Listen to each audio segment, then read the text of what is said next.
नमस्कार मित्रों, मैं आचार्य प्रमोद उपाध्याय राहु केतु के परिवर्तन के इस सीरीज में आप सभी का हार्दिक स्वागत करता हूं। मित्रों, आप सभी के समक्ष उपस्थित हूं। राहु और केतु, जैसा कि आप सभी को पता ही है कि 12 अप्रैल 2022 को अपनी राशि को परिवर्तित करके और दूसरे राशि में प्रवेश कर रहे हैं। यानी कि जहां राहु ग्रह पहले वृषभ राशि में विराजमान थे, वही केतु ग्रह वृश्चिक में थे, लेकिन 12 अप्रैल को राशि को परिवर्तित करके राहु ग्रह में से केतु ग्रह तुला राशि में प्रवेश कर रहे हैं।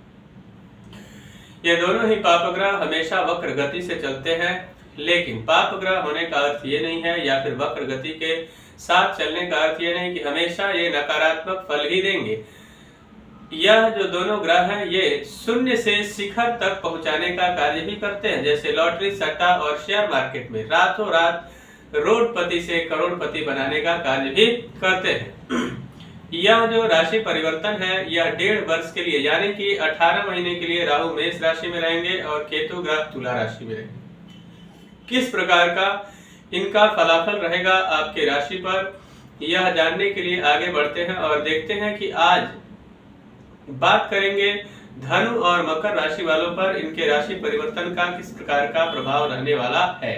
यह जो राशि फल है यानी कि इनका गोचरीय जो प्रभाव है, इसको देखने के लिए चंद्र राशि यानी कि जन्म कुंडली में जो आपकी राशि है उसके आधार पर देख सकते हैं। नहीं तो फिर अगर आपकी जन्म कुंडली नहीं है तो नाम राशि के आधार पर भी इसे देखा जा सकता है। स्त्री और पुरुष के दोनों के लिए एक समान ये फल देंगे। आइए आगे बढ़ते हैं, धनु राशि की बात करते हैं। धनु राशि वालों के लिए राहु ग्रह पंचम भाव में विराजमान रहेंगे। पंचम भाव में रहेंगे तो सर्वप्रथम क्या करेंगे, विद्यार्थियों के लिए थोड़ा सा ये समय उतार चढ़ाव भरा हो सकता है, यानी कि अधिक परिश्रम के पश्चात अच्छा फल देने का योग बना रहे हैं। वहीं लव लाइफ के लिए अच्छा रहने वाला है, यानी कि प्रेमी जोड़ों के लिए यह अत्यंत लाभदायक राशि परिवर्तन जो कर रहे हैं राहु, वह अत्यंत लाभदायक सिद्ध होगा। आपकी बुद्धि भ्रमित हो सकती है, इसलिए किसी भी कार्य को करते समय निश्चित तौर पर आपको बहुत ही समझदारी के साथ आगे बढ़ने की आवश्यकता रहेगी। पांचवी दृष्टि से भाग्य भाव को देखेंगे और भाग्य भाव को देखेंगे तो भाग्य में तब्दीली होगी और कुछ लंबी लेकिन सुखद यात्राएं आपकी हो सकती है। जो काम आपके बहुत डिले होकर हो रहे थे उसमें तेजी आएगी, जिससे आपकी प्रसन्नता कई गुनी बढ़ेगी। उसके अलावा सातवीं दृष्टि से लाभ भाव को देखेंगे, यानी सोर्स ऑफ इनकम में वृद्धि होता हुआ दिखाई दे रहा है।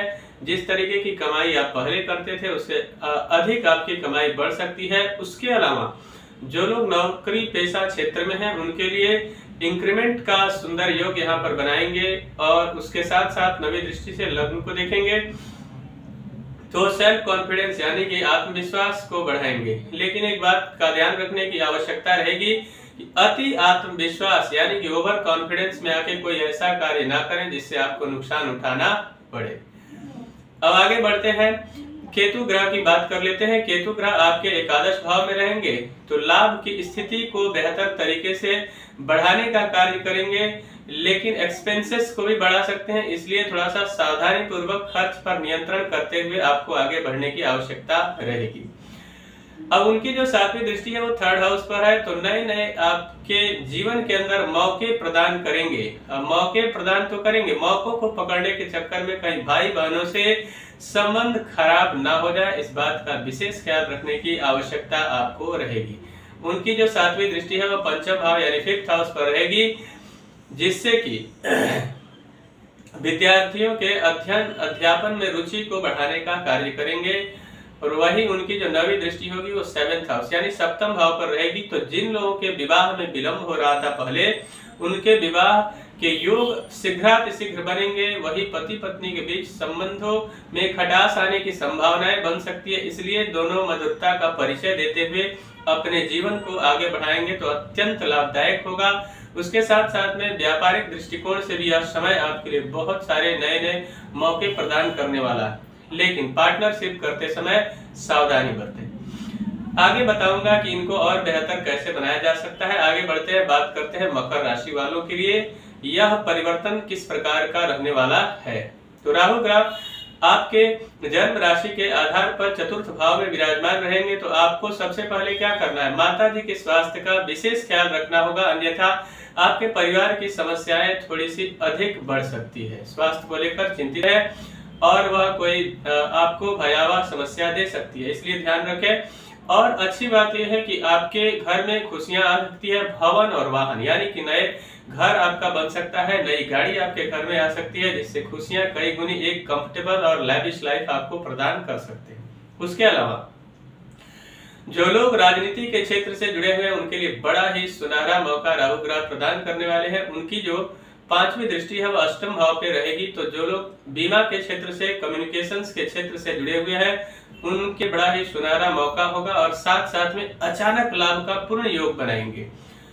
उनकी जो 7वीं दृष्टि है वह दशम भाव पर रहेगी, तो जिनके पास नौकरी नहीं थी उनके लिए नए नौकरी का योग बनता हुआ यहाँ पर दिखाई दे रहा है। ऑलरेडी जो लोग पहले से नौकरी कर रहे हैं उनके नौकरी में प्रमोशंस की स्थिति बनाएंगे। उसके साथ साथ में उनकी जो 9वीं दृष्टि है वह 12th हाउस पर होगी।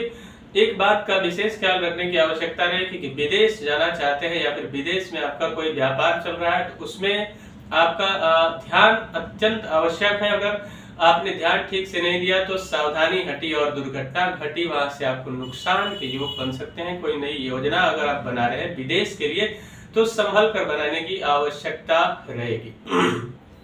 बात करते हैं केतु ग्रह। केतु ग्रह दशम भाव में विराजमान रहेंगे तो पैतृक जो संपत्ति है उससे जुड़ा हुआ आपका अगर कोई विवाद बहुत पहले से चला आ रहा है तो उस विवाद से आप छुटकारा प्राप्त करेंगे, यानी वह रिजल्ट लगभग आपके फेवर में आ जाएगा।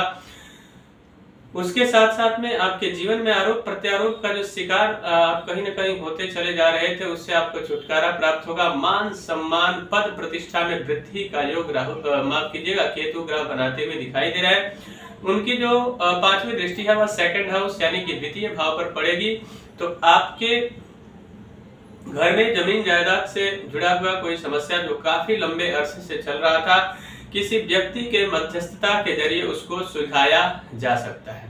उसके अलावा राहु ग्रह माफ कीजिएगा केतु ग्रह की जो दृष्टि है 7वीं दृष्टि और 4th हाउस पर रहेगी, तो चतुर्थ भाव पर मित्रों का अच्छा सहयोग आपको प्राप्त होगा। साथ में आप किसी भी तरीके से सोशल वर्क करते हैं तो उसमें आप एक्टिव रहेंगे और बहुत आगे जाने की अच्छी संभावना यहाँ पर बनकर आ रही है।